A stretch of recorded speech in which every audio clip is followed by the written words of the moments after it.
Hello again, everyone. Wish Doctor here, looking at the markets, and I'm looking at the major currencies as compared to the dollar index futures. As you can see here on the dashboard, you're taking a look at the dollar index on the far left on the 4-hour chart. You got the yen, the Swiss franc, and the Canadian across the top. You got the euro, the pound, the Australian dollar all across the bottom. Remember, these are all on 4-hour charts. And what I'm doing is illustrating last week's high compared to this week's high. As you can see, dollar index futures, we were basically trading up near the highs of last week's high, the highs of last week. And you can see here, off of last week's low, we went nowhere near it. You put in the lows this week, right around 79.5, but essentially working our way into the upper range of last week's trading range in the dollar, and most importantly here, working our way above last week's high, closing above last week's high and above 80.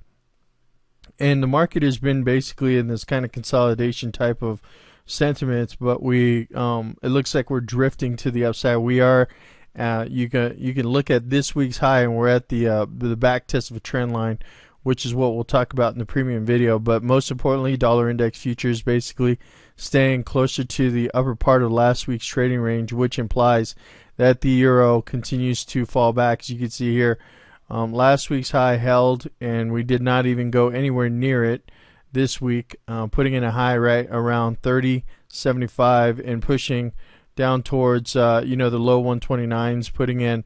You can see here in the euro, we did test last week's low at 128.90 before bouncing off of that into the closing of this week. But notice here that we were basically inside of last week's trading range.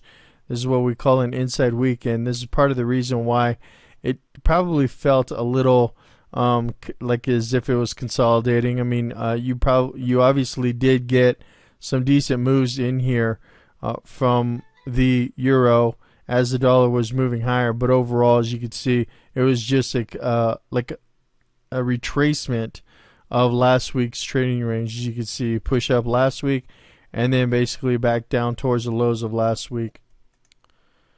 And moving right along, you can see that the pound here did try to break down below last week's low, but was not able to hold down below that level, pushing down to 159.25 before pushing back up above 160. As you can see, 160 was last week's low. It did try to break down, but the breakdown did fail with push back above the low, and you can see all this short covering, a big massive short covering that pushed the pound back up to 161.02. As you can see, because the euro was not really moving forcibly down below the last week's low, as you can see here, the pound was not able to stay down below last week's lows. Same thing with the Australian dollar.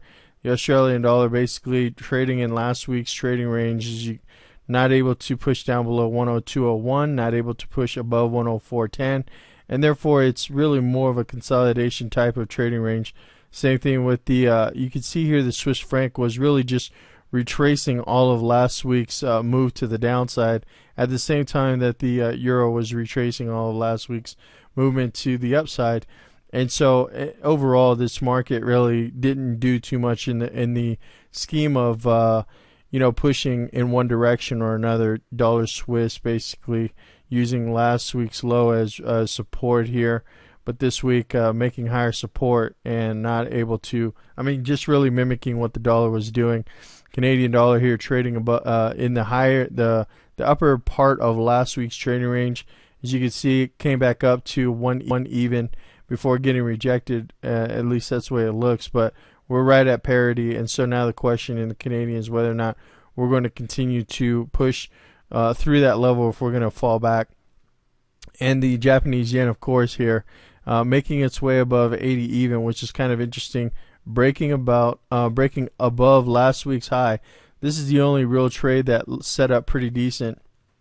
As you can see, 79.45 breakout point, and you had a nice little bull flag here down into 79.60. You could have got position, that would have taken you all the way to 80.40. Nice 80-point run or so, but in a sense in the right direction. And now watching here the Japanese yen, because it looks like we broke out of the lower part of this channel and we're back below 80. So now the question here is whether or not the Japanese wants to stay up.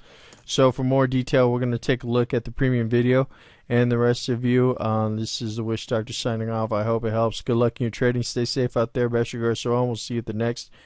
While I got you here, I wanted to take a quick moment to say that if you really liked what you're looking at here in the free Forex market wrap video, I wanted to give you the opportunity to come take a look at the premium weekly Forex market wrap video that I do every week. And basically it's a little bit more in depth, or should I say a lot more in depth information about the markets that I cover. And you can see here that in this short video I go over the basics about what I've been looking at on the major currencies. In the more in-depth market wrap video, I take a look at a in-depth analysis on the 6 major currency pairs. You also get actionable trading scenarios. The important thing here is that we're offering a 3-day risk-free trial, so you don't have to pay a cent.